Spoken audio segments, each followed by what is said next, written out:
Welcome to Walk Away Wealthy. I'm your host, Alan Terrell Gregory.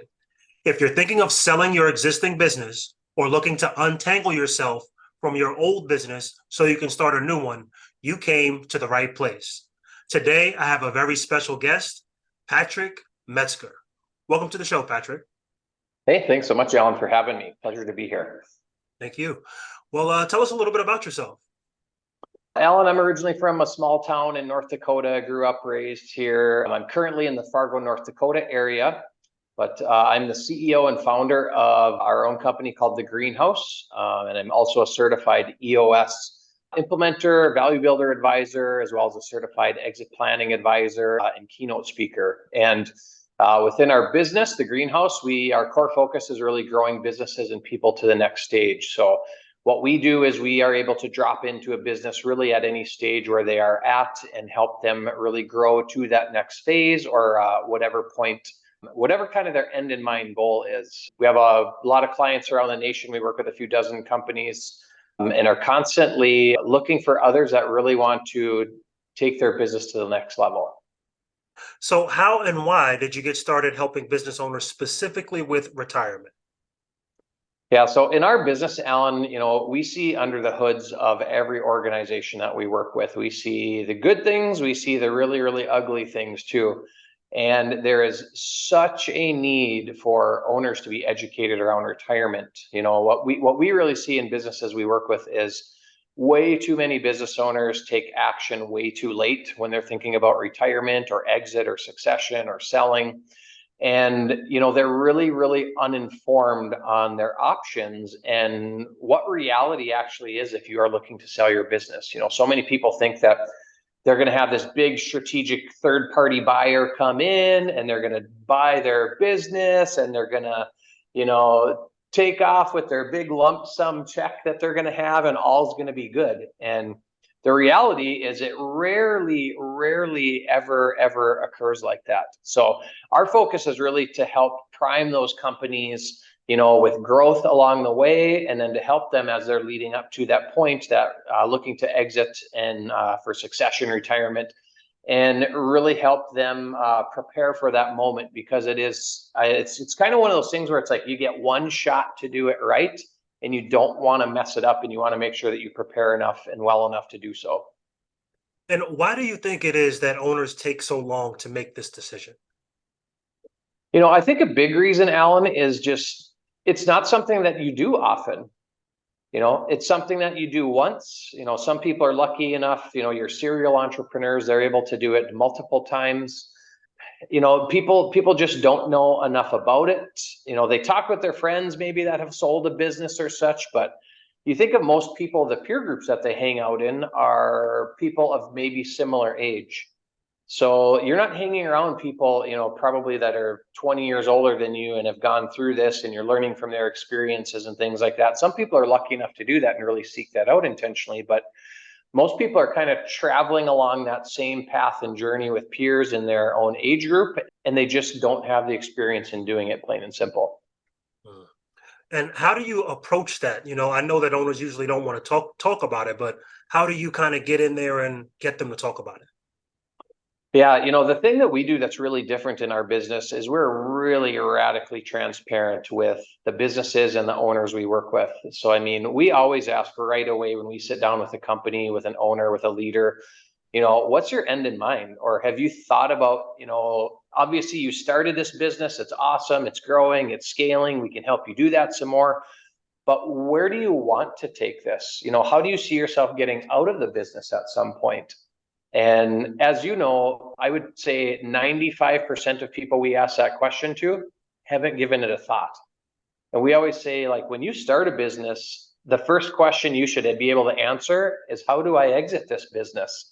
But that's the last thing that people really, really think about. They want to start it, they want to grow it, they want to build it. And then they just think that at some point they're going to get the money back out of it, maybe, and the sweat equity and stuff that they put into it. But that just doesn't happen very often. Yeah.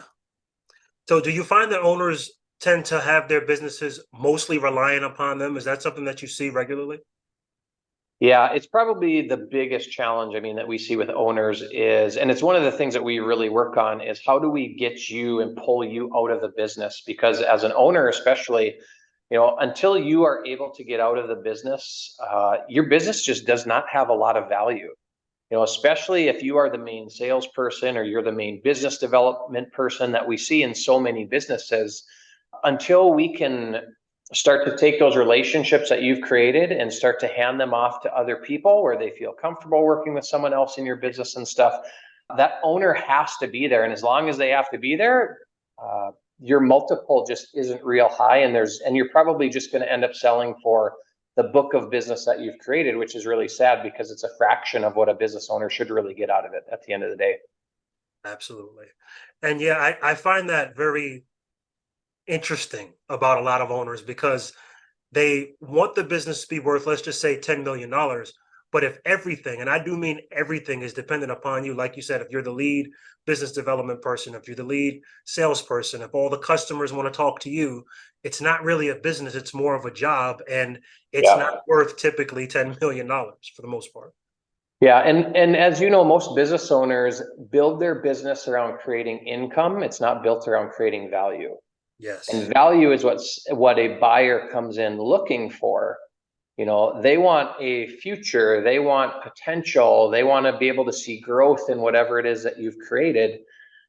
If you've built it for just income, that doesn't necessarily equate to growth and potential and value in that business. Yeah, could you expand on that a little bit? Talk about, a lifestyle business versus a value business.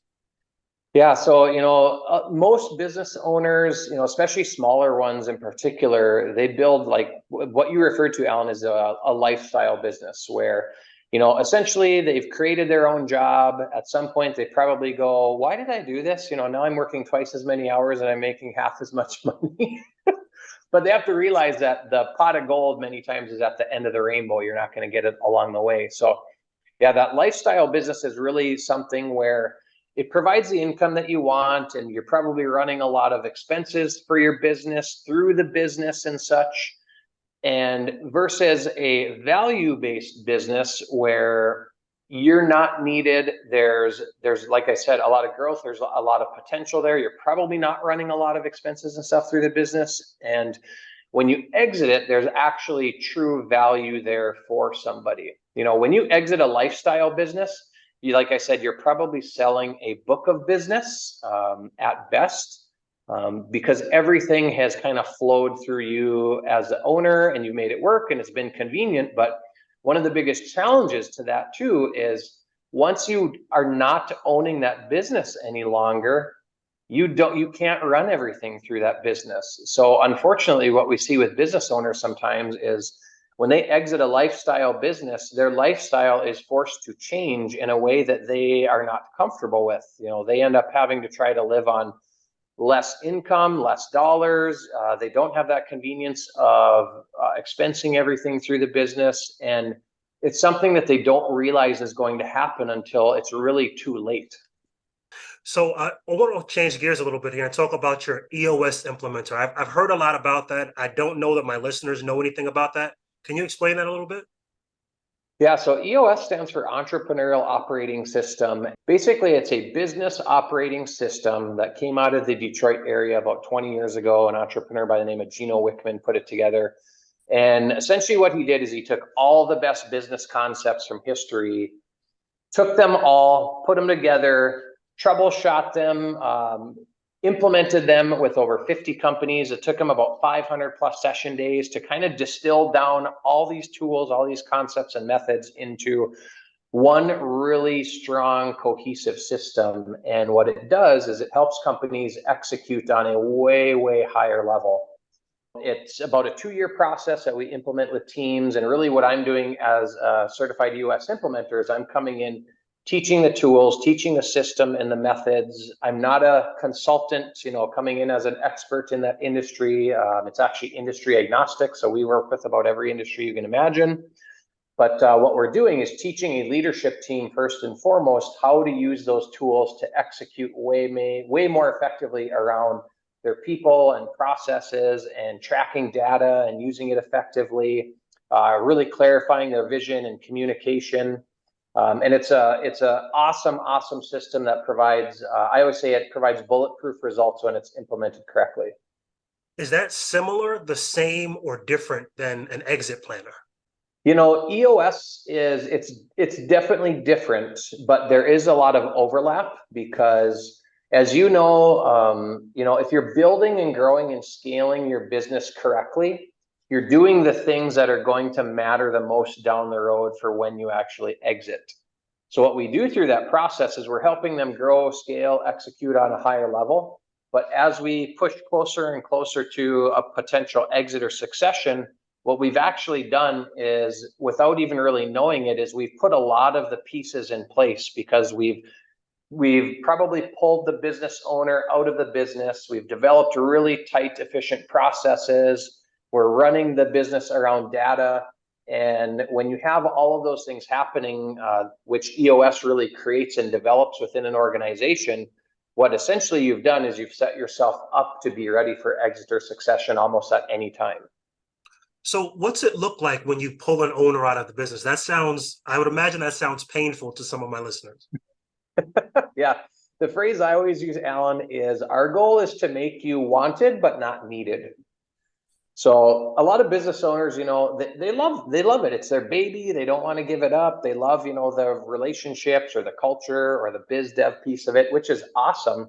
But we have to get it to a point where they are not necessarily needed and have to be part of that business. We want to, we always say the ultimate test for a business owner is, could you go on vacation for 2 weeks, come back, and everything is functioning just like when you left? You don't have a million emails to get caught up on. Things didn't come to a screeching halt. Business just kept moving. And if you've done it really well, you're probably in better shape when you get back than before you actually left on that vacation. Would you say that's the most common challenge that owners have to deal with when doing, exit planning or EOS?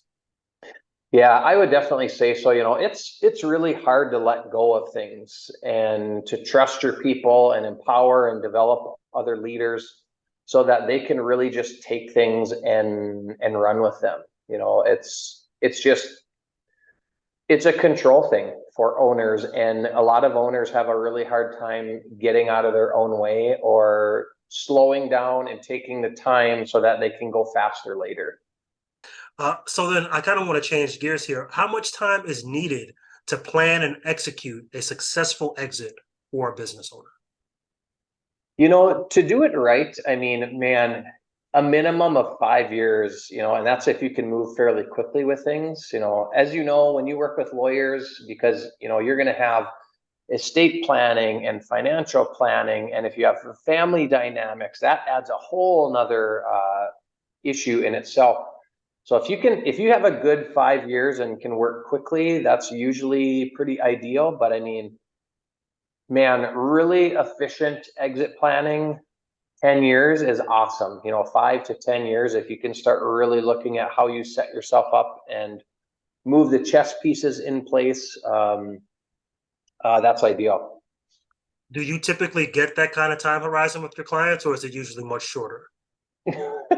It's usually much, much shorter. I mean, I had a co-owner, CEO for an organization, over $250 million, tell me on a whim that he was going to exit in 6 months. And I said, holy smokes. I said, how are you going to be able to do that? I mean, I said, most people, you're talking 5 or 6 years. Now you're talking months. And it's been a challenge for that organization. And they managed to work through it. But he was kind of in a special situation too, because he was not the sole owner of the company. He exited, they brought in another CEO. So he kind of took his piece of the pie and left the scenario and stuff. But it was a challenge though. I mean, just thinking of processes and replacing, his roles and responsibilities in the organization was hard enough. Yeah, that sounds serious. 250 million in 6 months. That's a lot. That's a lot to think about. So yeah, I guess I want to ask this question too. What's the difference between your services and that of a business broker? Yeah, so obviously, a business broker is going to sell, move the business. What our stage really is leading up to that.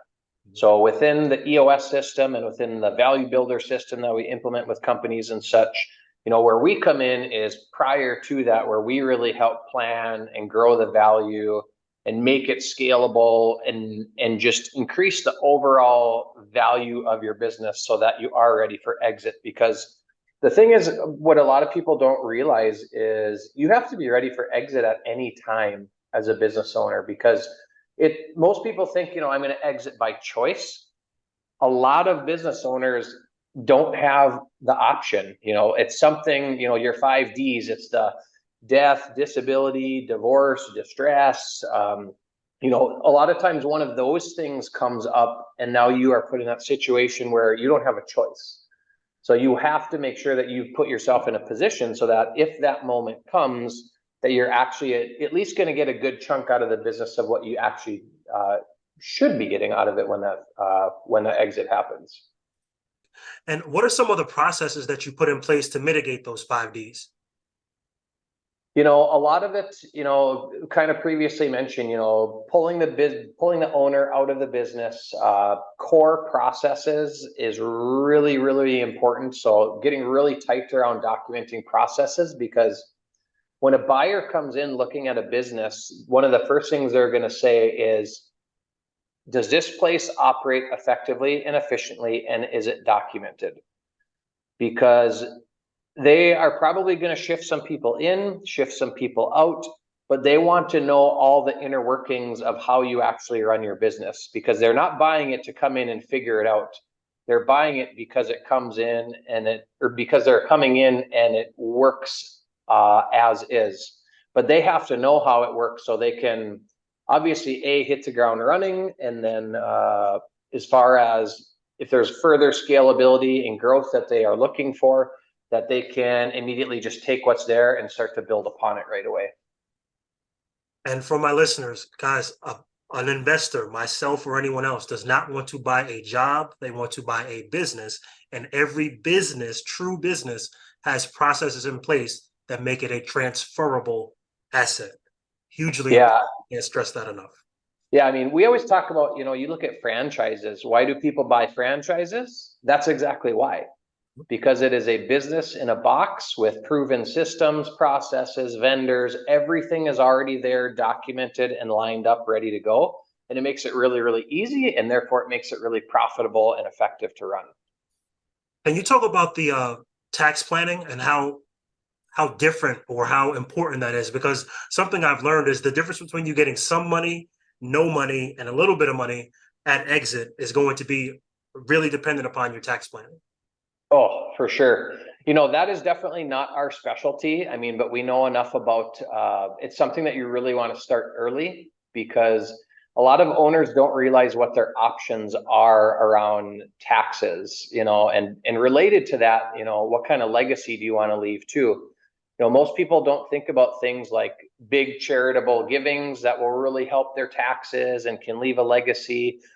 They don't think about things like trusts that can really protect a lot of their assets. So they overlook those. And, that's probably one of the hardest things for business owners when they leave a business, is to see, half of it gobbled up in taxes and gone immediately, just like that. Whereas if you really do a good job of holistic planning around all these things, between life insurance or just insurance and estate planning and trusts and all these variables and chess pieces that you can move, if you do it very, very methodically with enough time, you can save, 10, 20, 30% on what you're actually going to be able to pull out of the business. Can you talk about the difference between the exit of a family business versus a third party? For what perspective are you looking? So I had someone ask me, they wanted to pass down their business to their family. And I said, you don't want to give your business to your children. You want them to earn it. So I just wanted to know what your perspective was on that. Yeah, when it comes to family businesses, there's so many other variables to take into account. I mean, we just met with a family business in the last month here where there's multiple brothers in the business. You kind of had like the prodigal son come back, and the one son that's kind of built everything there, and one son doesn't want to be involved in certain parts of the business. So there's all these different dynamics to work through. Yeah, I mean, if you're the, maternal or paternal figure in that family, you probably can't afford, number one, to just give the business to your offspring, a son or daughter. You're going to need that money for retirement, so you're going to have to make sure that you protect it. When it comes to family businesses, there's things like different partnerships and things that you can establish that are really going to help you save dollars and such. There's a lot of tax planning, especially, that can come into account when it comes down to family businesses in particular, that people really want to make sure they investigate. But yeah, I think within family businesses, I think some younger family members think that it's just going to get handed down to them, and it's not the best thing that the owner of the business can do, number one. But number two is, unless you do that correctly, you're going to get hammered or just drilled with taxes, which is going to eat up a huge chunk of it, which is exactly what you don't want, obviously. Absolutely. All right, so we're going to go rapid fire here. We're going to wrap up. I've got 5 more questions for you. So the Yeah. first one here is, what does working with you look like? Yeah, so most engagements, when we work with a business, they're going to be probably a couple years. Our EOS process that we take companies through lasts typically at least 2 years. We have a lot of companies that work with us well beyond that, but we typically work mainly with a leadership team. And what we're doing is we're just optimizing the execution, like I said, the people, the processes, the data. But when we sit down with leaders or companies initially, the number one thing we ask is, what is end in mind, and where you want this to not end, but where do you want to hand this thing off, or what does the legacy look like? We always start with end in mind, plain and simple. And then what we do is we work backward from there and say, okay, where are you at in your life cycle? Are you in growth startup? Are you in that early startup mode? Are you in growth scaling mode? Or are you on that brink now of starting to look at exit succession? And then depending where they're at, we kind of drop in the solution to the issues and the challenges that they're really facing at that point in time within that life cycle. And then we're helping them solve that issue with a particular solution. And then we try to develop really deep relationships with our clients, or they're coming right back to us for that next solution. So we function on high trust and high transparency with our companies as far as what they need, what's going to be best for them. And sometimes it's not us either. Which leads right into the next question here. What characteristics do your best clients exhibit? Oh, definitely they commit is the number one thing. So they really want, change, or they really want something to happen, or they know the importance of, take exit succession as an example. They know how important it is to plan for years leading up to that. So they're willing to commit, and then with that, taking action. We've worked with businesses before where we've identified everything they need to do. They've told us what they need to do, but they don't want to take action on it. They drag their feet. Those are tough clients to work with, and we usually don't work with them very long. So we want people that are really open, honest, transparent. They want to be coached. They know where they want to go. They have clarity on that, and they're willing to take action on it. So what's your best advice for someone looking to sell their business or transition to a new one? I think the biggest thing, and it's probably the hardest thing too, is be clear on what you want. When you ask some people, where do you see this ending, or what's your goal? We sat down with a guy in his late 40s a few weeks back, and he said, I want to retire in 5 years. I said, okay, that's cool that you're clear on that. I said, do you know how much money you need to retire? No. I said, do you know what your business is worth? Have you had a valuation done lately? No. So it's great that he was clear on what he wanted, but he had no idea if it was even possible. Right. So that's what I'm talking about with the taking action piece, is like, he had the clarity piece of it, which is great, and that's really, really needed. But, one of the first steps we always say is get a valuation done on your business. See, what are you working with? What's your potential multiple? What is that wealth gap and value gap that you're looking at that you're going to need to cover? Because you need to reverse engineer. If you want to sell your business for $10 million because you're going to need roughly that much in retirement, well, you may only have a few million right now that you're going to be able to tap. So you got a lot of work to do, and you need to reverse engineer to figure out how exactly can we build that over time to make sure that the math works out at the end of the day. And what's one of your favorite quotes and why? Oh man, one of my favorites is probably, I'm a big Ralph Waldo Emerson fan.